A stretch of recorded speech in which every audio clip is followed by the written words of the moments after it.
Hey, what's up, DIYers? Mike Borders with the Mike Borders channel. Thank you for watching. We are talking laundry centers today. We have a GE electric version, and in the event that your laundry center dryer is not turning on, we are going to go to the household circuit breaker panel and perform a system reset. Let's get started. We've made our way to our utility room, and in front of us is our GE model laundry center. And we have an electrical unit as opposed to gas. And because of that, we are required to have a high voltage power cord and power block as shown here, as opposed to the standard right here with this outlet. In DIYers, we are going to leave the power cord and power block as is. However, just ensure that it is in and flush with the electrical connection on the wall or outlet. And that is where we will end here for the time being. Let's head to our household circuit breaker panel to continue the reset procedure. Now to our household circuit breaker panel, and a special thanks to my mom and dad for this awesome gift, sunshine and salt water. And behind that is our circuit breaker panel access door.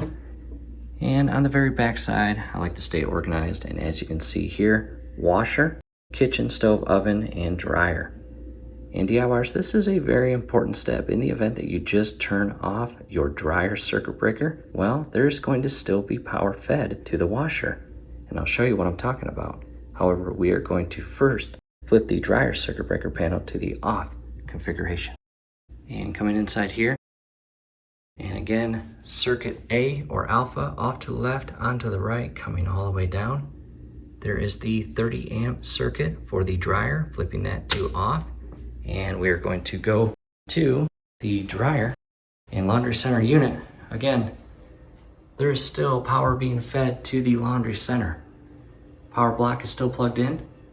We need to flip that washer circuit breaker to the off configuration. Back to the circuit breaker panel, and again, the 30 amp washer circuit breaker to the off configuration. Back to the laundry center, and as you see there, the wash light, or any light for that matter, is no longer illuminated. And that is what we want. We're back with you. It has been 5 minutes, DIYers. We are going to reverse the steps. And what I mean by that is we are first going to turn the washer breaker on, as shown there. 3 to 5 seconds later, we are going to flip the dryer circuit breaker on and ensure that the circuit breakers are properly configured. And if all looks good, which it does in our case, let's head back to the laundry center.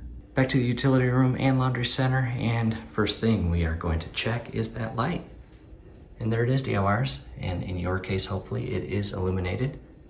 We now have power being fed to the entire laundry center, both washing machine and dryer. And again, we are directing our attention to the dryer, and at this point we are going to just select a setting or time frame with the selector knob. And DIYers, we are not currently doing laundry. There is nothing inside here, so we are going to turn it on and turn it off within a few seconds. We just want to show you that our dryer works.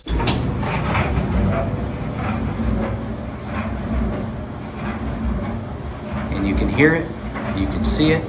We're going to open the door, and we are going to shift the selector knob back to the off position and double check everything. All looks good. Close the door. And DIYers, hopefully that reset procedure works and helps get your dryer reconfigured and working properly.